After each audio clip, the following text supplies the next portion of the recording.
What's going on, everybody? Is that Welcome to better audio? podcast 112. And we have a special guest. I'm watching Dave trying to set up his stuff in the background here.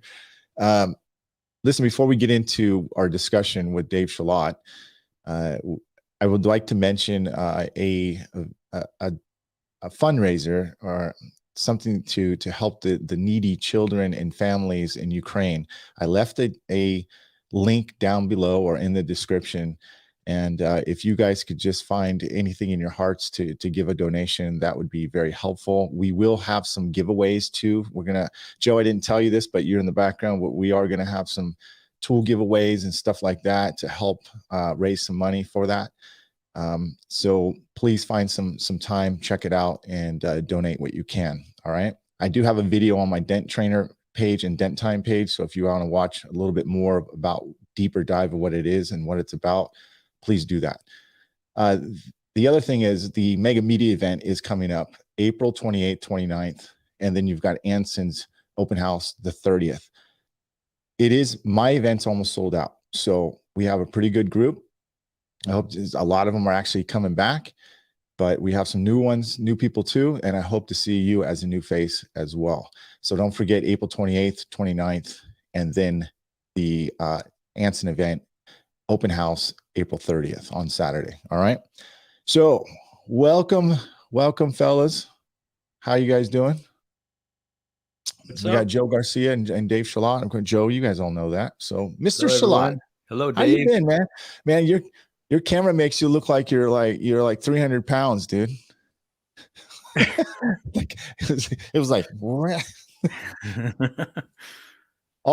did I mute you? Oh, sorry. A little bit. There you go.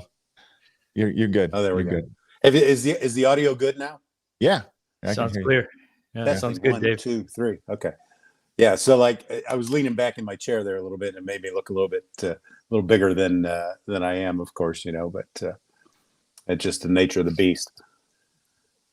They say the TV makes you look 5 pounds bigger, right? Yeah, that's what they say. The podcast makes you look. I know you're not that big, heavier. dude. I know you're not that big.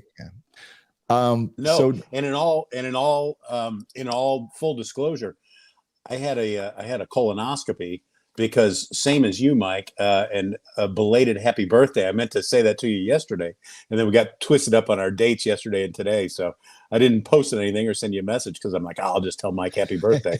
But anyway, so considering we're close in age, I did the old 5-0 checkup, or for me 5-1, and I lost a few pounds, on the liquid diet before you go in for the doctor. Yeah, I was just telling Joe, dude. My doctor told me the same thing. It's like, your colonoscopy check is coming up. I was like, yeah, I know. And he goes, well, we got to numb you, right? And I was like, well, yeah. I mean, I hope so. He's like, well, do you know why? And I was like, well, because it hurts. He goes, no, it's highly addictive. So it's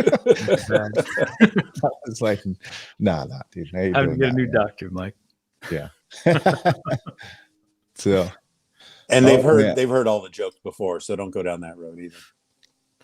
So Dave, we got you on, man, and and so we're going to talk about part 2 of this, because you've heard us talk about this topic before. Text messaging communication or in-person communication, phone communication, and a little bit of wholesale stuff too. So I mean, we can't let you go without picking your brain about wholesale.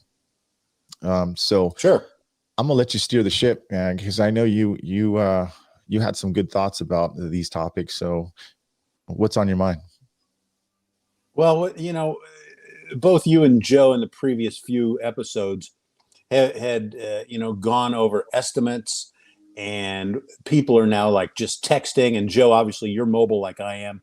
And I know, Mike, you run a little bit of a mobile side as well, but like you've got brick and mortar that Joe and I don't. But like the communication comes in, like somebody will pass out your business card, right? And then you get a text message, because that's where we are in society today. You don't always get a phone call or an email from somebody. I don't get anybody, obviously, in my shop because I don't have brick and mortar, but you get the text message, right? And regardless of what your business model is like, whether it's mobile or brick and mortar or whatever, the last few episodes you guys had talked about estimates and how you communicate and what your style is and how that all, kind of transfers. And I'm like, this is critical information for everybody, regardless of what their business model is. I get text messages from my wholesale accounts as well as my potential retail customers, right? My individual customers. And I think it's important for all of us to choose our words carefully and have a script and some consistency in your message, right? Whether you're dealing with wholesale or retail, or if you're doing auction or rental work, whatever your part is in the industry, you've got to have this script and choose your words carefully so you get the information you need to make a concise estimate, right? To help your customers understand. And then even with what's going on with Paul Corden's Facebook page with his group, right? With the dollar amounts that are being posted on what's being attained on these repairs, there's a process and a communication that goes with that to get these customers engaged and to educate and explain. But it all comes down to the one thing. That's clear communication. That's right. Yes. That is right. Right. We're all going to have our different styles, but I think tonight in discussing this, you've got to have chosen your words carefully so you don't offend anybody, but also so that you get the information you need and can convey back in layman's terms to your customer. That 100%, Dave. I agree with you. We were talking about that. That's one of the reasons why I created that video last week was to show the process of that video to help, kind of like, oh, well, what do you charge? Or what? I didn't know this dent was going to be like this. At least open up the conversation and kind of, right. I'm kind of just showing what type of customer I want to as well. And Joe's actually started that process, and then I'm the one that's been doing it as well along with them. But yeah, I think that's really good. What do you think, Joe? Yes, I think, Dave, you guys are both correct. I mean, it's all about communication. And I'll be honest, as long as I've been doing PDR, I mean, this is like my 24th year, I think, or something like that. And what excites me more than anything now is the power of communication and being able to best communicate my message that I want to, how I'm going to serve my fellow human, and as well as figuring out in a very brief amount of time whether we're a good fit or not. Because if we're not, I'll be the first to say it. And that way they can move on with their life and I can move on with mine and serve the people that really, truly value what I do. And there's an art to communication. So I definitely agree with what you're saying, Dave. Sure. And you quantify, just like you said, you quantify that customer. Are you my customer? Right. And, yes. And again, through careful dialogue and the correct questions and the correct words, right? The correct verbiage. And again, it's a different thing when you're a keyboard warrior texting to that customer who wants an estimate versus someone who shows up in person, and then you can gauge them and get that interpersonal, that personal action. Yes. It doesn't matter, but everybody was on, and I think it's called a month ago. Whenever when I chimed in, Mike, I was so ecstatic with what you and Joe were talking about, and it just dawned on me, I have in my mind my script, right? It's rehearsed, and this is what I text, and my predictive text in my phone on my messages already goes to these certain set of words that have been typed in hundreds of times, right? Yeah, right. And it doesn't matter whether you're physically in front of the customer or it's an email request or a text request. You've got to have this system, this dialogue and system, and then consistency for yourself, right? Okay. We don't all have to have the same verbiage, but we all have to be consistent. And then that way you're not looking over your shoulder or thinking, uh-oh, did I text him this or did I text her that? Uh-oh, no. I text the same thing to the same people, right? Okay. Repeat Dave, customers, new customers, whoever it is, right? Let me ask you this, Dave. Do you I'll answer my own question, but do you find yourself when you get text messages, are you really texting them back, or are you trying to get on the phone with them, or does it depend on the repair? I'm a chameleon. Okay, let's go back to the old Shane Jacks piece. You got to be a chameleon in one of his original podcasts, right, on PDR College. But like, you've got to be a chameleon. So how did they contact you? And if they contacted me via text, then I'll engage them with text, right? If they contacted me with a phone call, I'll engage them with a phone call back. Does that make sense? Or in communication, if I answer the phone, right? So you're kind of mirroring and I kind of their style. I mirror what I think they want. Does that make sense? Yes, absolutely. Yeah. Like my first customer this morning had emailed me for a quote, sent me a photo. His photo skills weren't that great, and that's okay, and I'm not too concerned. But everything we did was via email until his final instructions this morning, and he said, "Hey, at 8 a.m., I'm sorry, I'm on a video conference call. Please text me when you arrive, and I'll open the garage, and you can get started." So like I just let myself in and started my deal, right? But everything that he communicated to me was via email, even though he had my phone number. And that was an easy one where we could have texted or communicated. But he was a guy, I think, that just liked to email. And maybe he sits in front of a computer and does emails all day, and that's his bag. And I'm not here to judge the customer. I'm there to fix their dent and make money and then move on, right? So let's mirror what the customer engages you with. That's my opinion. I might not be right, but I'm going to mirror what they do. And that's why. So yes, I do find myself engaged in a lot of text oftentimes, and try to mirror what that customer starts with. Nick Stark says, I prefer a phone call to text. And I agree with that, Nick. And Dave, that being said, like with Nick Stark, what he just said, do you find that with your customers or prospects before they become a customer, the ones that reach out to you via email or text and your dialogue with them is purely through text or email, do you find that there's less rapport built with that prospect than if you got on the phone with them at all? Do you feel like there's any drawback or disadvantage to that? I think, you can easily, like here, we're talking right now verbally, right? This is like a phone call, right? You can convey so much more so quickly, I think. And then you hear the tone of the voice. You can enunciate a little bit. You can change your tone accordingly.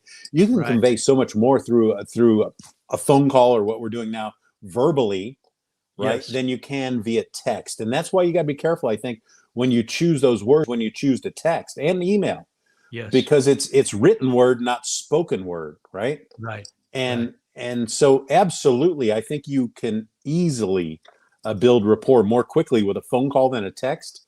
Right. But when you're then in front of the customer, let's just hypothetically say you get through text and you get to the repair and the appointment date, you can immediately build more rapport out of the box when you just walk up and say, "Good morning, I'm David Schaulat from Professional Dent Repair. We have an 8 a.m. appointment." And now, but again, you're choosing your words in a professional manner when you're in front of the customer as well. So, the rapport piece, I agree with Nick. I agree with you. The phone call is amazing, right? Because you can say so much more so quickly. But it's just a lot of people, boy, they love this, right? They love that keyboard warrior text mentality. Like, I'm sure I'm not the only one. Your guys' phone keeps going off after 5 p.m., right? Yep. And all night. Right. Sometimes. And listen, we're in the service industry, right? Yes. Our hours don't necessarily match those of our customers. What if you have somebody that works the third shift? What if you've got a nurse that works from 2 p.m. until 10 p.m. or 12 midnight, right?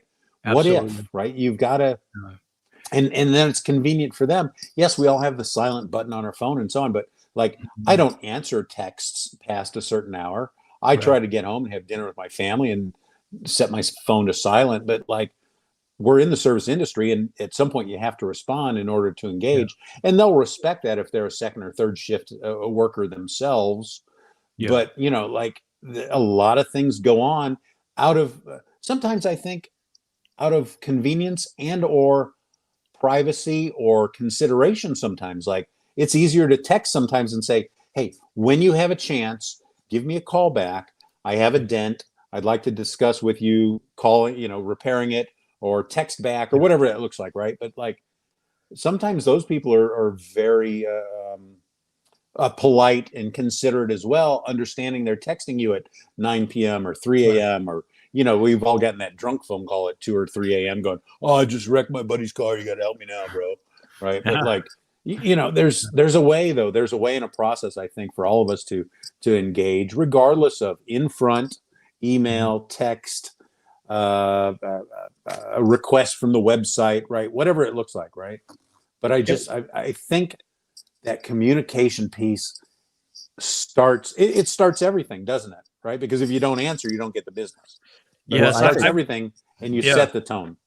I think it's super important, like you said, Dave, have your dialogue, have your presentation on point. That's what I've been working on. I mean, I'm actually attaching a price guide with it, the latest one that Joe made, and I'm attaching that. I'm giving a long, detailed spiel, not all in one text, but just boom, boom, and then it's explained very well, right? And so, like you said, Dave, I think text has an advantage because it's a script, right? And it's tailored for that type of repair where you can adjust it. But when you're in front of the customer, you also have to rehearse about what you're going to say and counter. You have to be a really good actor.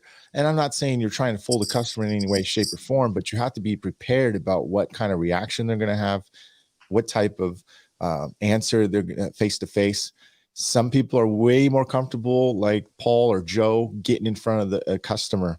I'm probably 50-50, but I know my clients like text. So and I do on bigger damage, I say, would you mind if I could give you a call? Because that's why they're texting, right? Because they didn't call. So I feel like I'm right there with you. And Joe, what's your take, dude? What do you been? Yeah. Well, you obviously said it. I prefer to get on the phone for the same reasons what Dave is saying. There's social cues that just don't transfer over in text. They just don't. But there's got to be a way in which Mike and I talk about it, and now we're talking about it with you, Dave, and that's why I was going to ask, like, so what I'm getting, Dave, is that you have some canned responses to the various general text estimate requests you get. Is that what I'm reading? Okay. So like what would, if you don't mind, if you could provide us with an example of what do you respond to when somebody just says, how much? And they just put pictures and a photo, right? Like we all get that, right, Joe? Yes. Yeah. And I love, like, I get texts here. I'm going to go on a little tangent and I'll come right back.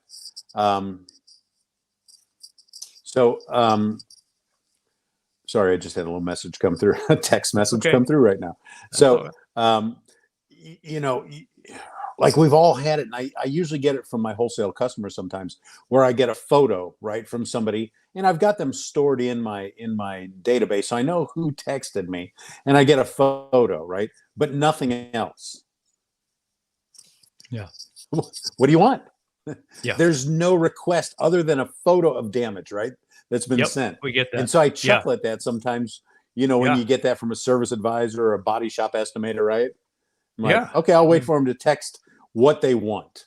It's pretty and then crude, right? somebody will be like, I know it's very crude. Like you lose, I was raised, I'm old enough, and I think all three of us, and no offense, Joe, but Mike, anyway, we're old enough where like when you used to pick up the phone and call someone, I was taught, hello, this is David Schaulat. May I speak with Mike Toledo, please? Yes. Right? That was old school phone etiquette when you used to have to get on the party line or when you used to dial phones like this, right? Yeah. Right. And there was formality, right? And there was dialogue and discourse that went with this, right? And now it's like, hey, bro, how much? Yeah. And that's okay, right? So then I come back with, so now I'm back into the question, Joe. I come back with, Hi, this is David Schaulat from Professional Dent Repair. At your convenience, could you please text a photo of the damage to me? Or if they already texted a photo and nothing else, thank you for the photo. Are you looking for an estimate? Okay. Could you also provide the year, make, and model of the vehicle so I can do a written estimate for you? Right? Or Sounds if I need a little professional. more information, could you zoom out, zoom in? Right? But Right. it's like it's simple and to the point, and it's concise and it's professional, proper dialogue Yes. via text. Right?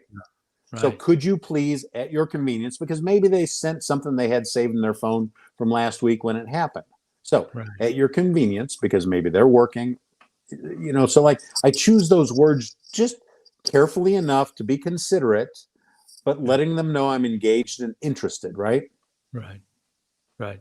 That makes At your sense. convenience, could you please provide me Yeah, more information? I think, well, Joe and I we talk off camera too. And I think what we're doing is we keep forgetting about the awesome tools that we have on our phone, right? Oh my God, dude. You can record your screen, you can break it down, you can record your own voice, screen record what they sent you, and then zoom in, Yeah. zoom out, and just kind of like, you can do a 1 minute video breakdown estimate and like you're there, right? Yeah. And you're kind of like, well, I'm not sure about this, but the main factor, I can't really tell you 100% because part of the factor is I can't see behind the panel. I'm not sure if there's a brace there, if there's sound deadening.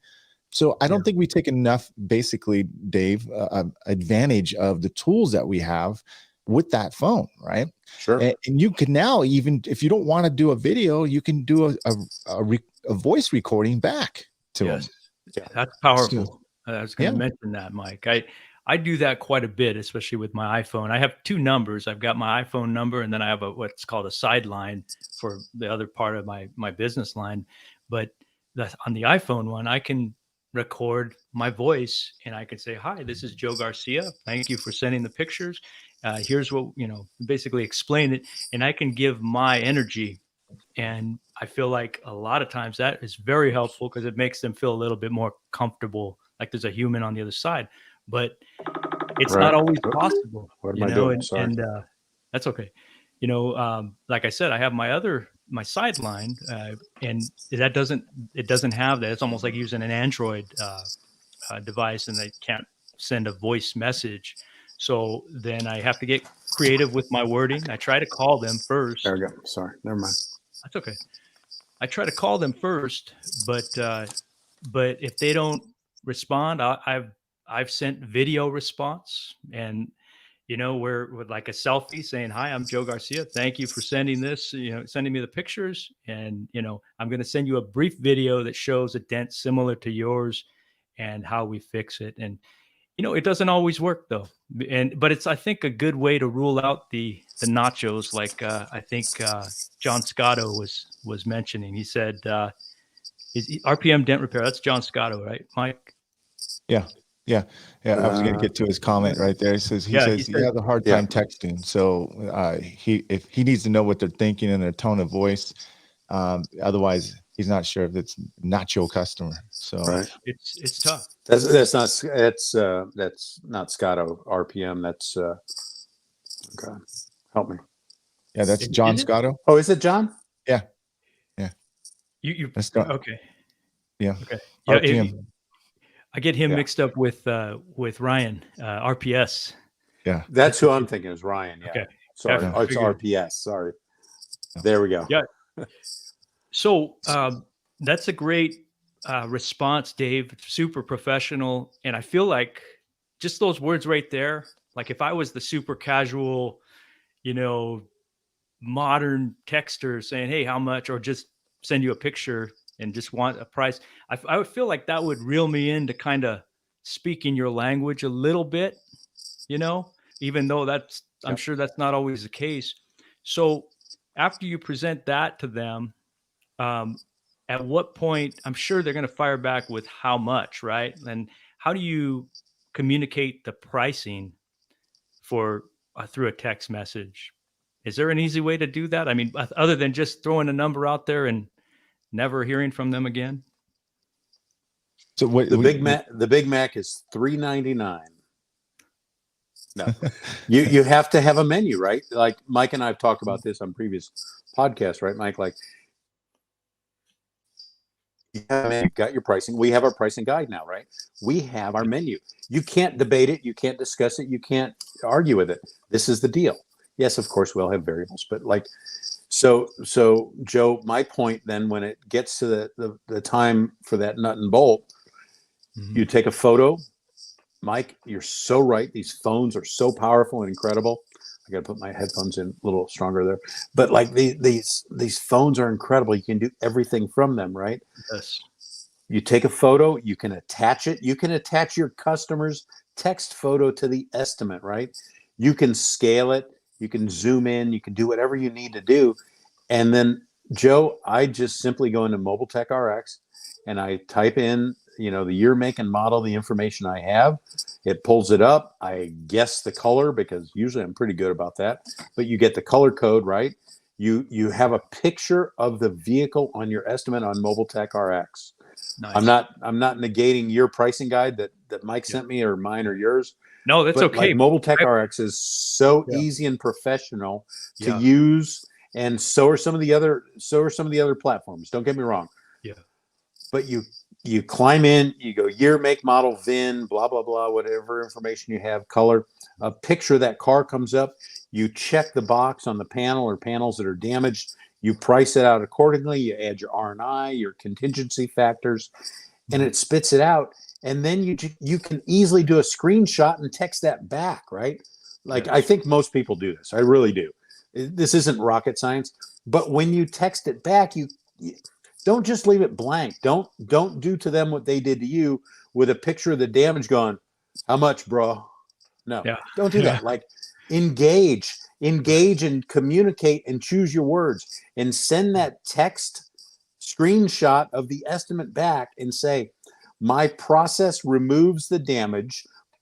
I manipulate the metal from behind the damage. I don't use body filler, paint work. You guys choose the words you want to use, right? But I don't report to Carfax. I don't report to an insurance agency. This is between you and me. I'm mobile. I can do the repair at your home or office for your convenience. Like, there are so many great words to use and communicate and convey what you do. And then all of a sudden they're like, oh shit, you come to me? Well, that's an option for me, Joe, obviously, but like, yes. Or if you have a brick and mortar, my address is so-and-so. We offer loaner cars, whatever your business model looks like, use the words to convey and to promote, right? So my general statement back is, my process manipulates the metal back to its original position without using body filler or repainting. I don't report to Carfax or any insurance agency. This is all in my head, right? And I'm mobile and can meet you at your home or office for your convenience, right? You can say you can do the repair on site. You choose the words, right? But it's professional. It's engaging. You're showing an interest. You want to do the work. You're willing to come to them. You're willing to schedule, and then the next thing we need to do is mirror our calendars or something like this, right? There's something that's just like magical when you do that. And you send them that text photo of the professional estimate with a photo of their car that pops up. And they're like, oh, that's my car. Yeah. Scotto says hi, Dave. I see Scotto's comment there. Thanks, John. Hey, John, how are you? How are you, John? Listen, I've been testing both ways here. Okay. I love Mobile Tech RX. And in fact, I don't think there's no such thing as a bad price guide. As long as it's at, you're getting the price you want. It's consistent. That the consistency and a menu, so they can't discuss or argue your pricing, right? Yeah. Yes. And the reason why I liked the price guide that Joe and I have right for my phone is because I can quickly bring it up, right, and show them like, this is the reason why we're right here. I kind of play with both of them, Dave. I feel like it takes me 10 minutes really to sit there, 5 to 10 minutes to put all the information in on the Mobile Tech RX. I do that on a bigger damage. If it's a door ding or smaller dent, maybe 2 to 3 inches, I will use the little quick price guide as a reference. I think it's just time management based on what I choose to do. And I do a lot of what you just said. Heck, if it's a nice involved repair, I'll actually record me going into Mobile Tech RX and explaining as I'm doing this. So they can understand the process of how I'm getting to their number, shall I say. I just think we have way more advantages of stuff. You have to have a script. You have to have great dialogue. We call it in the real world copyright. If your copyright's not really good, it's kind of like writing a funnel, click funnel, something. You got to hook them, right? Your opening words are very important. How you communicate with them. Yeah. You better get good at text messaging communication, because that unfortunately is the way it's going. So you have to be really good at that. And that's where I'm at this. Yes, that's the world we live in now, and it's very important. And what you just described, Dave, you showing, like you said, their car on that screenshot of your estimate on Mobile Tech RX or whatever software you use, seeing that looks professional as hell. That's, us being mobile guys, Dave, like there's kind of a stereotype to being the shade tree fix it man, like this, we're kind of like gypsies, but you show that's a weapon, man, as far as I'm concerned, so that, bravo on that. And as far as what you said, negating whatever Mike or I are using, if it's different, we're here for perspective. We're here to share our perspective, and we're here to hear your perspective and our audience perspectives. That's how we learn. That's how Mike and I don't have all the answers to everything. And that's why you're here, Dave, and that's why we have these conversations. I love hearing different perspectives, because I'm not married to any one idea, and neither is Mike. And I don't think you are either, Dave. We take on new tactics and we implement them, and we're better for it. So by all means, negate all you want, in the meantime, I think that the argument that I'll hear from a lot of guys, and I talk to, just like you guys, I talk to a lot of dent guys, and often what I'm hearing is, the same thing.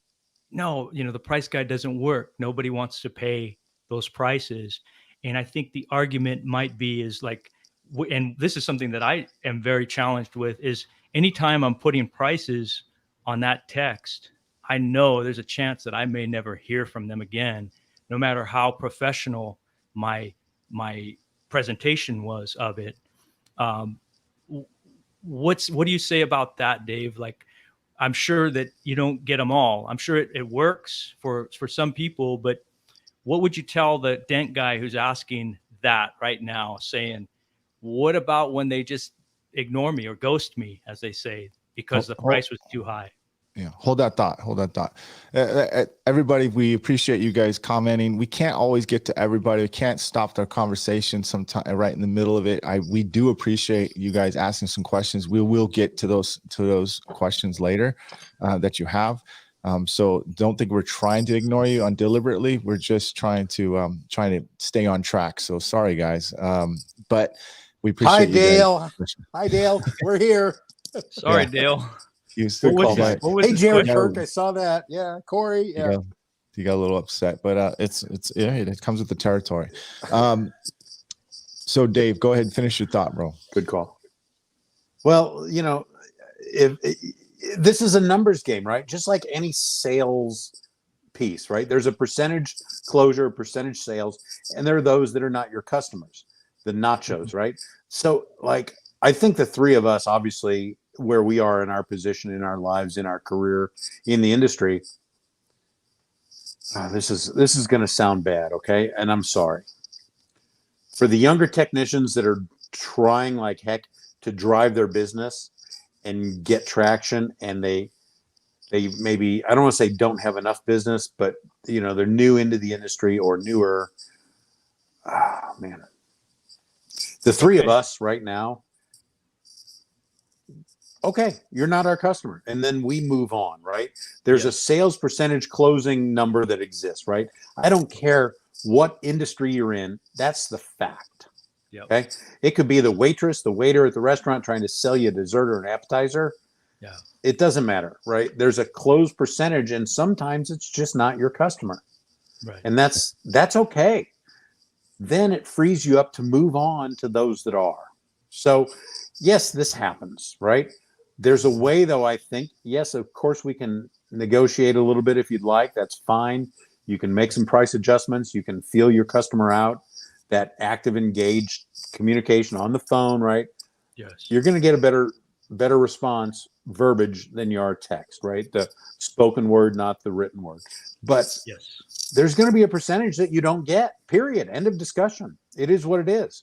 It's a percentage game. It's a numbers game. And so you can't beat yourself up over it if you don't get it all either, right? It's okay. I think that's. Do you want to eat at Bonanza or do you want to eat at Morton's? What that's just Right. Joe and I've talked about this. We talk about it off Same camera, difference. Dave. Exactly. We do all that, and that's the. I think that's the turning point when you can actually let go, and understand that that you know what, I can fix that dent, but they're just not my customer. That's not my customer, right? You're not all of a sudden dropping your pants because like, oh, okay, I'm going to go against my own price guide today because I need that. I need to get that money. Right? I was a little slow. Right. That tarnishes your thinking and it dilutes your brand. It confuses yourself and it confuses your customer. And you're right. It's kind of like playing Monopoly. It's going to jail, right? You start all over again, dude. I feel like that's what I do to myself. I'm like, I'm going backwards, right? And gentlemen, there's a term I learned this recently, and it's pretty cool. It's called fail forward, right? As long as you're moving forward, you're gonna fail, but as long as you're failing forward, right? You're not failing backwards. And I think that's really has something to do with what we do. We have to also embrace the slow times, man. I mean, that's where people give up, right? They don't give it enough time. Oh man, nobody bid on my new pricing today. Yeah. So tomorrow I'm going to go back. You know what I mean? Like they don't stay in the trenches, really measuring it out. How do you know it didn't work when you're not consistent? Challenging. It is challenging, and it really is a mind game. I think what we have to do is we have to be okay with walking away from a deal. Sometimes that's a deal we don't want. You just don't realize it yet. None of us like the rejection, but I'm learning. That's something I'm journeying through myself, is trying to wrap my head. One of my New Year's resolutions this year, and Mike and I discussed it a few episodes back, was like, I was ignoring calls, Dave, whether they were text or voice calls, because I was tired of, just giving my best effort to communicate, or what I felt was my best effort. And they weren't responding to it. It wasn't resonating with them, and I would lose the opportunity. So I got to where I was avoiding the calls, and I was like, hold on, man, you're a business dude. You can't be just ignoring the calls. You have to take these calls. And so I implemented a little mind game for myself of just, and I mentioned it before, of just using a simple call log and writing down these calls, whether it was voice, text, or email, and write down the date, the time, their name of when this request came in, even a little description on what it was. Now, I admit I don't fill in all those slots anymore, because I found that when I'm communicating with them, I'm quickly jotting down the most important details. But what happens there is it keeps me super focused, not only and present on this person who I'm communicating with, again, whether it's verbal or through text or through email. And I feel like they feel that energy of my being present. And sometimes if it's a nacho, that scares the shit out of them. I think they want to bolt, and that's fine, because that was not my customer. But in the meantime, for the right customer, man, it is a match made in heaven. It's a high value client, high ticket, which is where I want to be. Because why high ticket? Not because I'm greedy SOB, but because when I get paid more, to do that repair, I can be much more present and do the best quality work that I can offer, which is what that particular customer is searching for. You're not doubting that you could have said, damn, man, I can make 3 or 4 dents. You know what I mean? Like, because when we do big dents, it's the reason why we think that way is because we didn't charge enough for the big dent we're doing, right? Or the time consuming repair. I just feel like there's a lot of things that we do and we want to do, but we give up way too easy. We don't give ourselves enough time to measure consistency about what we do. Right. What do you think, Dave? Absolutely. And again, if you start doing that or second guessing or going against the guide, you've just taken the consistency out of your game, right? Yeah. And yes, we're fortunate, and a lot of us in the industry are, not just the 3 of us here tonight. A lot of our fellow repairers are, we're in a position where we can say no because we'll move on to the next job, right? And there are those that aren't in that position yet. But when you get to that point where you can make that stance and deliver, your business changes, your mindset changes. You only want to do what makes sense, right? It becomes a smart business decision after the emotion and the fact of losing it is gone, or after the thought that, oh my God, they didn't want to pay this, or that's all head trash, and it all goes away. And then you can go with your consistency, and then you're more successful as a result. Yes. Right. Dave and Joe, have you guys ever I mean, I know you have because you've been in the game a long time, but how many techs out there do you think who are maybe watching this, and maybe you guys watching this, how many of you or know somebody that's actually sat down, wrote down all the expenses that they have, not only to run their business, but to keep they're making their mortgage payment, put their kids to school, put clothes on them, all that. Add that up, the necessities in a month, and then divide that per day. How much do you have to make? Not how much you can live off of, but the profit, what's your profit margin? Wow. And a lot of people will say, well, if I'm making 20, 25% profit, 50% profit, a 50% profit's pretty good, but why not make 80% profit, 75% profit, 90% profit? I don't know, 90 is pushing it, but 80 is still very good. But we just throw a number and hopefully, we just feel like, oh, that sounds good, but we don't really do the math about what it takes to run a business. And I think once somebody grasps on what their business expenses are combined with their normal living expenses, I think you'll get a real grasp why you need a price guide, why you need to stick to being consistent about making smart business decisions, as you mentioned, Dave. Yeah. Who's talked to their accountant about what it costs to drive to the next job? Anybody? That's a question mark for everybody out there. Okay. If you haven't, and you don't have an accountant helping you with that business and understanding that, and you're only filing your own taxes, that's fine. That's your choice.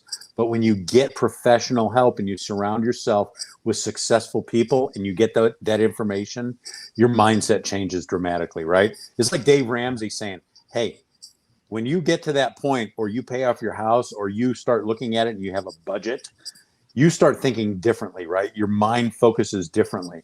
You no longer want to have credit card debt, car payment debt, right? Like you get this laser focused, as Dave Ramsey says, right? Why don't we do that? It's very simple and easy. And the accountant doesn't cost a lot of money, right? It really doesn't. And then you get that true inside retrospect, that vision that, oh my God, your repair starts the minute I leave the last repair I'm doing. That clock ticks as soon as you pack your tools.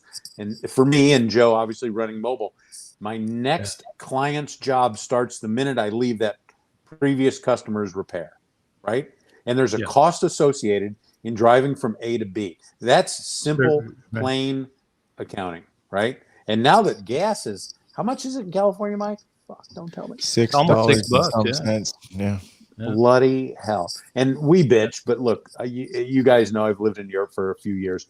Okay, I'm not freaking out about that, but it's like, this morning I was $4.38 at Costco, right? And normally around here we're about $4.50 to $4.90 give or take was where we're at here in the Phoenix area. But like, you've got to factor these things into your business. The cost of the drive, the insurance, the mileage, the wear and tear, the tires, the brakes, the oil, blah, blah, blah. It sounds boring, but you've got to factor it into your business. Right? That's right. I mean, it just blows me away that I'm not going to get into pointing fingers and stuff, but we're all trying to help motivate everybody to be on the same page. And I got a lot of flack for posting that video. I'm not sure if you saw that. Listen, I'm ready to fight that fight on your behalf, dude. Let's go. I'm going to tell a story. Can I interrupt? I'm sorry. No. I feel like I got a lot of flack for it, but I don't mind getting flack from people who don't understand the value of PDR. What blows me away is other dent guys complaining that I charge too high, and then they say they can fix it faster. Mike, I almost chimed in because I'm not one that's at a loss for words and not afraid to scrap. I bit my tongue, and maybe I should have jumped in on that because, hey, you know what? Here's the deal. Can I cuss on this podcast? Yeah, go ahead. Okay. Who's that fucking guy to say what is too high? Is he paying California real estate prices for brick and mortar? Yeah. Shut your hole. I was Mike, I'm so with you on that, right? Like, are you kidding me? Yeah. This is ridiculous. No. That response was that response is from the Nacho Dent guy. yeah, Nacho Dent guy. There you go. That's it. Sorry. Listen, go. I get it, right? Like I get it's head trash, man. Get it out of your head. What was that guy's name? Yeah. But like, really, like seriously, go pay 2, 3, 4, 5, 10 grand a month in rent and start a business and see what you need to do to cover that nut in order to then pay your mortgage, yourself, your kids' braces, the new roof on your house, the brakes on your wife's car, the new Rolex you want to wear. Tell me what it costs then for you to run your business, right? Like that response was so perfect for now where we are, right? This parlay into this part of the conversation. I'm just like, are you kidding me? And no, okay, you might not command every penny in every market. I understand that. We've talked about this time and time again, but it's a guide. It's a price guide. And you've got to have a formula and a menu and a base and a standard and consistency. Yeah. And it might be $500 on the West Coast because you got brick and mortar and exorbitant taxes and Governor Newsom. And I'm sorry for you, Mike. And it might not be that much in Tennessee or Texas or Arizona, but it might be because Arizona is being flooded with Californians who are used to paying your prices. Anyway, like, but you can't make that kind of statement. That's not a fair statement based on a national structure, right? Because this country is 5,000 miles wide. You can't make that broad statement, right? And I'm so appreciative of your video, Mike, and here's why. Because you and a lot of other guys are doing that. I'm not quite as tech savvy or as in that position to do it. I'm not building this huge dent time brand. I'm going to tell you something else I learned about you today, Mike. But anyway, like the video was absolutely perfect, right? Paul Corden's explanations with the drawing, the labeling. Here's where we are. This is the distance. This is the body line, edge of the panel. Blah. That's perfect, right? I'm going to tell you what I got on a hail roof, and you guys are going to shit your pants. But it's perfect because you're defining and explaining and justifying why you are where you are. Does that make sense? Yeah. Yep. And it's a map and a menu to what it costs. End of discussion. And your costs exceed the norm, Mike, in San Diego. It is what it is, right? Joe, your costs exceed the norm. It is what it is. The people in Chicago, in New York, in Miami, right? In these hot, high-dollar markets, there's a different dynamic, certainly with a brick and mortar. Yeah. Okay. So I had a customer on a Friday night start texting me and asking me for my video presentation on what I'm going to do, how long it's going to take, why the repair costs so much. And I sent him my Mobile Tech RX estimate, my little scripted dialogue, and I got engaged with this guy until 8 p.m. on Friday night, and I fired him as a customer. I was done because it kept going back to, and he kept throwing videos from the internet in my face. Well, look at what so-and-so did, and it only cost X, right? That kind of comparative thing. And I said, listen, I'm terribly sorry, but This is the price. This is professional dent repair. You're in Phoenix. We're not messing around. This is the deal. Take it or leave it. And I was professional, right? And my wife helped me with that because I was on my second or third Manhattan. And it just got to be too much, right? Where that customer kept pushing. And I wished I had a video though, Mike. I wished I had your video from last week, whenever it was, 3 weeks ago or a month ago, because then I would have thrown that back in his face and said, listen, I'm sorry. We may not see eye to eye. I might not be the right repairer for you. And that's okay. But I wish you the best of luck and, happy hunting, Yeah. Right. I'd like to judge after the repair's done. If you'd like a second opinion, I'll do the reinspection for you. Yeah. But but at 8 p.m. on a Friday night, again, here we are. We're back to that piece. And listen, I've got 3 boys and I'm pretty damn patient. But at 8 p.m. on Friday night, I'm like, I'm not going to continue on and engage this. I'm sorry. I don't mind losing that customer. That is what it is. Yeah. Goodbye. Yeah. That's tough. But that video is amazing, Mike. I love that. Well, thanks, Joe. Joe inspired me to do that type of repair. I mean, Paul helped set up all the things. I got a little piece of Chris from Dentless Touch did something similar to it, or his version of it. And I just said, you know what, let me do something of my version and the way I'm doing it. And I want to continue to do videos like that. This is the thing, Dave and Joe. One video ain't gonna do it. Oh, I did my video. That's it. I did. No, mofo, you got to keep doing those videos. You got to keep doing it. Do it on every type of repair. Maybe it's the same type of door ding. Do it again. Do it as much as you can. Get the consistency part because you're building your brand, going after that avatar, that ideal avatar client you want, right? Yeah. You're already kind of filtering it out. I'm not afraid. Like you said, Dave, we've come to a point in our careers where we're not playing around no more, right? We understand that we did that. We already went for let me grab every customer. And really at the end of the day, when we're doing these customers, we have that thought process of going behind us, going, man, we should have charged more. Man, this sucks, man. And we all know the quality doesn't turn out great when you have that mindset in the middle of the repairs. Yeah. And then you stoop down and play the low ball game with yourself and you negotiate against yourself and you let the client win. And they win the wrong way, shall I say. And really they're not winning at all. Even if they get the price they want and you did a great job, you're not really happy that you did the job and you're not happy to see them again because their expectations and their mindset is, I want that same price again. Because if your prices go up again, the next time you see them, well, now you have an uphill battle because you didn't stay consistent about your convictions about how you're going to run your business. It comes in full circle. Right. It does. It really does. And being the high price guy, I mean, we've Mike, you and I have chosen to be that in our markets consciously. The other side of that is, we've talked about we do lose those opportunities that, where they just were on the cheap.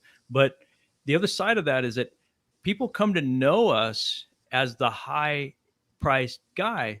So when they call us, it's no question about it, repeat, or sometimes it's customers that don't regularly use us, but they'll use us when they need dent time or dent evo quality. And I'm sure the same is for you, Dave, like your wholesale clients. I bet you have some clients that only use you when their guy can't fix it. Am I wrong? You're not wrong. Okay. And so when they do call you, if they've used you in the past, they already know that your price is going to be, they're already educated to your price, right? Correct. Yeah. And that's the flip side of being the high price guy. Right. Thoughtful words though, and communication and education, right? Like, hey, and I'm fighting right now, and you guys may or may not know this, but I'm fighting for my Toyota store that I've had for quite a while here. And it is what it is, right? It's a numbers game, and now I'm subject to it. And I'm fighting the uphill battle instead of the driving battle. I used to be in the driver's seat, and now I'm Now I'm hanging on to the bumper, right? And that's okay. These are minor issues, and I'll get through it and I'll battle. But when it absolutely, it's the old FedEx commercial, isn't it? When it absolutely positively has to be there, right? You remember that old ad?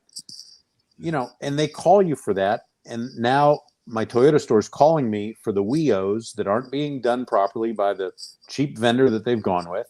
And that's okay. And I show up and I rock out, not quite full retail, but certainly not my wholesale rate. And I rock it out, and it is what it is. And I'm making, I don't want to say almost as much because that's a little bit of a stretch, but I'm making darn good money on the handful of cars I repair every month versus the volume that I used to have, on the volume pricing. And I kind of laugh, and I have this open dialogue with the used car director, and I laugh, and I'm like, are you happy with me charging you almost full retail for the 1 or 2 or 3 jobs a week I'm doing? Yeah. You could have had this done previously, and your cheap guy is costing you money if he was to look at that math and work it backwards, right? And that's okay. At some point, the realization will come, or I'll fight the battle at the general manager level, but that's another issue. But absolutely. And why not? They're no longer providing me the volume. Guess where their price went? Up. That's a no-brainer, right? That's just simple business economics. Davo says, he feels, comfortable doing all that way. I do. I do the same thing, kind of similar to that. He's younger than we are. He's savvy. He is. He's savvy, dude. He is. I'm jealous. I agree with you, Dave, on that. Nick, I'm not sure I'm trying to look at your last question, but you said, can I ask you what I think about rapid PDR repair price? Am I selling myself short, and should I stick to Mobile Tech RX price guide? I would like to keep the industry strong. So, I mean, if you're doing a true rapid PDR repair, you're probably starting somewhere in the $195 range. You're gonna pull it 2 or 3 times, and that's it. You ain't gonna tap down. You ain't gonna go inside, and you ain't gonna do nothing. And then it jumps up to 800, 1500. I don't know. Okay, I'm just throwing the number out, but it's got to be way high enough. I don't think there's nothing wrong with that, because again, if you're fishing for that, if you see a big dent customer, you hit them with one big giant price, you have a 50-50 chance. Actually, I think lower than that, but you have 50% chance you'll get them. You'll probably have an 80% success rate if you have the rapid PDR repair, because you still, even if they they think they want rapid PDR repair, you have an opportunity to upsell them for the second option. So that's why I feel like it's very important. So I hope that answers your question, Nick. So maybe help me, Mike. Do you know Nick? I don't know Nick personally. I don't know. No. So my question, rapid repair to me means something different. Okay. Rapid repair is a term that Penske uses for their in-house cosmetic solutions that they have at select locations under the Penske, the big Penske automotive umbrella on a wholesale trade. So, okay.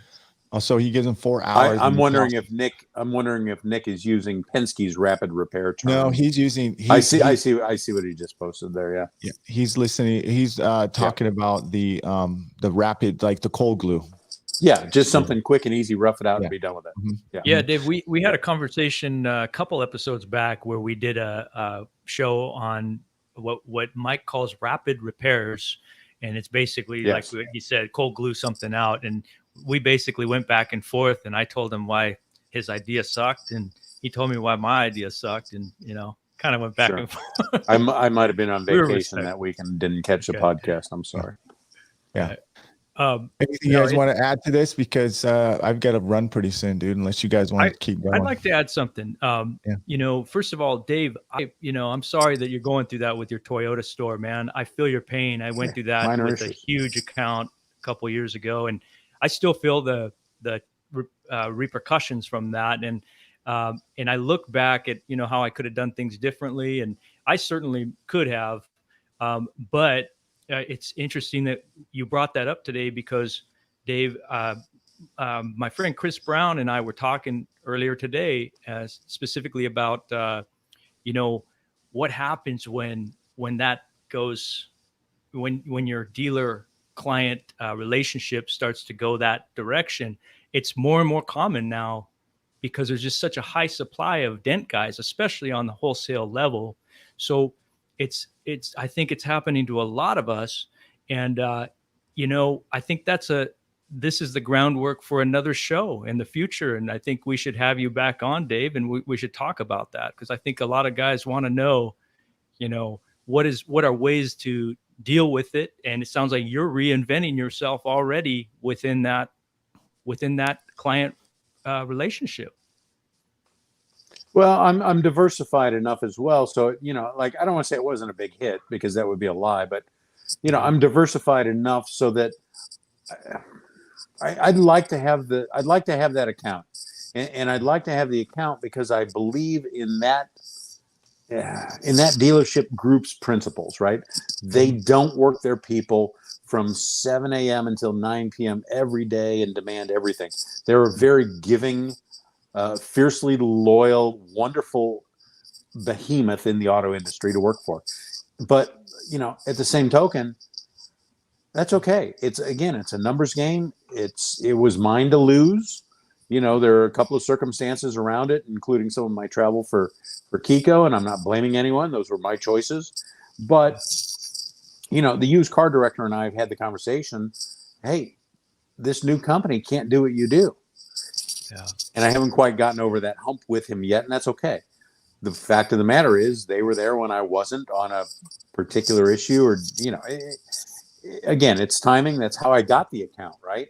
Yeah. And then I lost it the same way, which is kind of ironic in a way, because I always preach, well, it's mine to lose. And here I am. But that's okay. I can eat a little crow. You dig, you learn, you grow, you change your vocabulary, right? Like, and again, same thing. A customer texts me from a dealership. Well, hey, help me with this. Is this customer pay? Is this a WEO? Did something happen in service to the car? Right. Again, back to the communication piece on the overtone of this podcast is, how do you communicate with that customer, whether it's wholesale, retail, industrial, it doesn't matter, but you've got to be concise and get the information you need. And I have the information I need on this particular account. And I have all the information I need, quite honestly. And I keep getting the WEO work through service, on the cars that are damaged, that haven't, can't, won't, didn't, whatever, from the other vendor. And I'm not going to sit here and sling mud. Excuse me. I'm not going to sling mud about their repairability or quality. That's not my place. But the fact remains, when it has to be done, they call me and I perform. And I don't mind being second fiddle.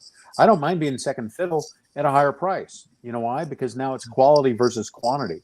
So again, back to my little statement, somebody, maybe Nick even said, I want to eat at Morton's. Do you want to eat at the high dollar steakhouse, or do you want to go to Bonanza or Ponderosa, right? And those are gone, of course, nowadays. But like, do you want to eat that chop steak, or do you want to eat prime grade tonight? And USDA grade. There's AB. no different, right?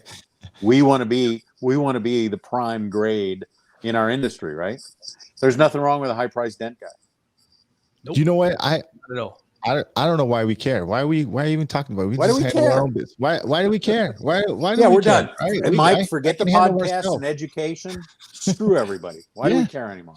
All right, you guys go ahead. Like, get on your own horse and ride. Good luck. That's right. Yeah, go for it, man. Hope you fall off. That's some advice for you. No, I don't. That's why we're here. You know what? We want to try and help and anymore. grow.